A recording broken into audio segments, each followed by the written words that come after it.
simplest but sound means of escape.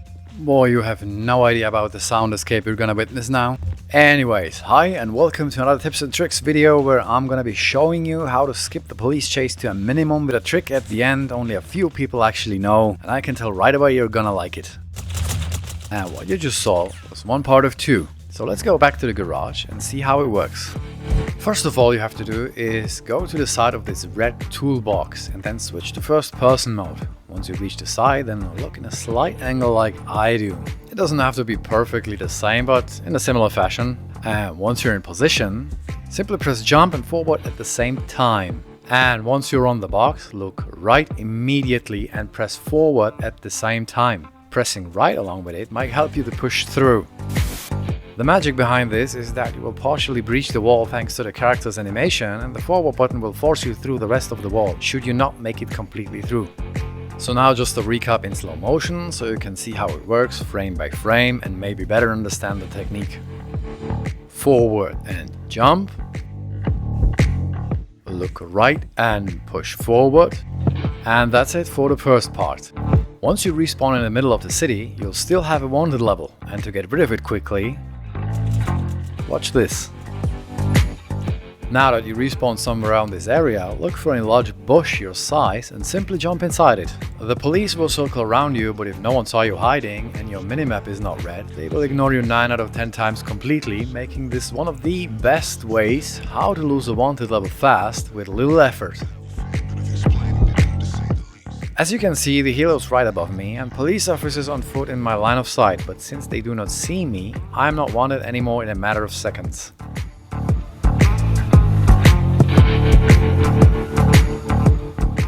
Done. Wanted level gone. Now all you have to do is to deliver your stolen items to the garage like usual. And here's a bonus for everyone who is watching till now. If you have a female character, the wall jump is a bit more difficult to do since the character model is a bit smaller. And because of that you may have a hard time passing through. You can see here how it looks like. So we're back at the toolbox where we have to jump and press forward, and just when we're standing on it, we immediately look right and press forward. Exactly like you've seen from the third person perspective right now. But as you will see, it will throw us back into the garage multiple times. For this to work, you'll have to develop a sort of a feeling to understand and know when you're about to breach and when you're about to fail to breach. What will help you is not only to look right and press forward, but to literally jiggle the controls like you want something to fit in each other in real life. Yes, it's crazy, but don't forget that the game resembles a lot of real life behavior and other things, so it's not really that weird if you think about it. It actually even makes sense, to be honest. So, for this to work, you will have to add more moves to your routine. First one is shaking the camera like you'd be shaking your head while trying to push through the wall.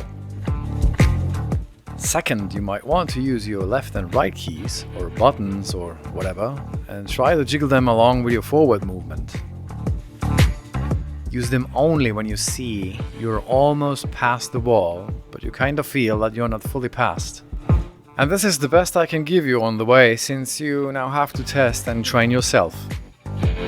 And like you saw me getting out and inside back again, I tried to reset the whole situation because I kind of felt I've overdone everything and it wouldn't work no matter what I do. Oh, and use aim only to position yourself, not during the move. And if you're still watching, then this is the last bonus tip that will help you greatly. Have you ever wanted to do the Cayo Perico completely solo, but didn't want to miss out on the loot behind closed doors that required 2 players to insert their card at once? Well, after you manage to figure out this move, you can then apply the same trick in the Cayo Perico heist and get into locations you wouldn't be normally able to on your own. And by the way, this method might work in other heists and places as well, since the technique is the same. So you can experiment and explore in GTA in a new way again and maybe find something nobody's ever found yet. And finally, I finally made it through the wall. And that's really everything there's to say for this video. Don't forget to practice so you get a better understanding of the technique, which will greatly help you to get about in GTA. And that's it. That's really everything.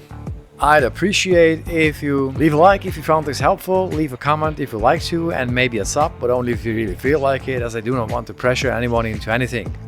And like usual, thanks for watching and see you on the next one.